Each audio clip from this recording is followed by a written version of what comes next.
তোর দাড়ি আছে, টুপি আছে, এই অবস্থায় তুই লাঠি নিয়ে বের হয়েছ, মিলাদুন্নবী যারা করে এরা মারবে।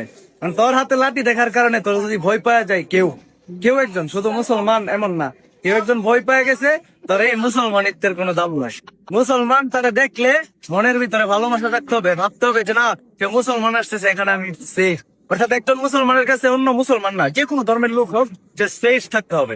এখন মূল কথায় আসি, কেউ এসে আমাকে আঘাত করবে, আমি মিলাদুন্নবী পালন করি, কেউ এসে আমাকে আঘাত করবে বা কাতিল করে ফেলবে, মেরে ফেলবে, তো মরার পরে তো আমি আল্লাহর দরবারে গিয়া শহীদ হিসাবে দাঁড়াবো, আর আমার প্রতিপক্ষ দাঁড়াইবে কাতিলুন হিসাবে, অর্থাৎ কাতিল হয়ে দাঁড়াবে, আমি বিবাদী হয়ে অপোজিটে দাঁড়াবো, আর সে দাঁড়াবে আমার অপোজিটে, হাকিম থাকবে আল্লাহ। তো লাভ লস কার হবে? আমার তো লাভ হবে, আমি শহীদ হয়ে যাবো, আর সে কাতিল না, কাতিল হিসাবে আল্লাহর দরবার মাথা নত করে দাঁড়াইতে হবে। কারণ তাকে আল্লাহ জিজ্ঞাসা করবে বিন কুতিলা, তুমি কেন তাকে হত্যা করেছিলে?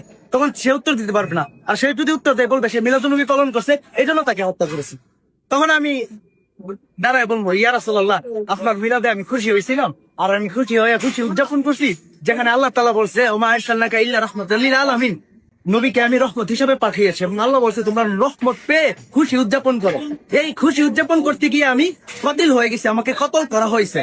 তখন আমার অপোজিটে থাকা যে আমাকে মেরে ফেলছে, দাড়িওয়ালা টুপিওয়ালা, ওই যে হুসাইন রাদিয়াল্লাহু তাআলা আনহুরে যে মারছিল, তারও কিন্তু দাড়ি ছিল, টুপি ছিল, সেও মুসলমান ছিল। বুঝতে হবে জিনিসগুলা, লাভ আমারই হবে। তাই